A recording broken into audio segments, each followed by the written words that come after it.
मेरा नाम सौरभ है और मैं अपनी बड़ी बहन के साथ शहर में ही रहता था क्योंकि गांव पर मेरी दीदी का ख्याल रखने वाला कोई भी नहीं था। मेरी दीदी उम्र में मुझसे 3 साल बड़ी थी। सारा दिन मैं अपने काम पर ही रहता था, इसलिए दीदी यहाँ घर पर अकेली ही रहती थी। शाम मैं जब घर आता तो दीदी को साथ लेकर मार्केट जाता था। मेरी दीदी इतनी सुंदर थी कि सभी लोग उसे मुड़ मुड़ कर देखते थे।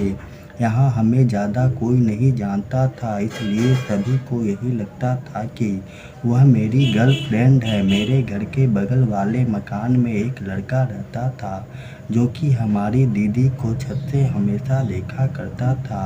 दीदी भी उस लड़के को जमकर लाइन देने लगी थी। भला वह मेरी दीदी थी, मैं उसे कैसे समझाता कि यह शहर है।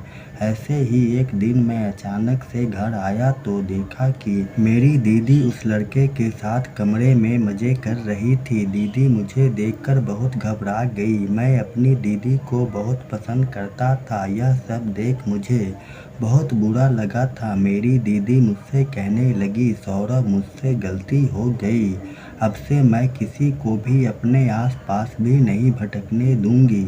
लेकिन मैंने उनसे कुछ दिन तक बात नहीं किया। एक रात मैं अपने कमरे में लेटा था, तभी अचानक से दीदी हमारे कमरे में आ गई। उस वक्त मैं लेटा लेटा लुल्ली को हिला रहा था, जिसे मेरी दीदी ने देख लिया था। वह मुस्कुराने लगी और मुझसे बोली, भाई मेरे रहते तू मारने के लिए हाथों का सहारा ले रहा है। चल आज मैं तुझे अपनी पिंकी पीटने को दूंगी। आज मेरी दीदी ने बरसों की तमन्ना मेरी पूरी कर दी थी।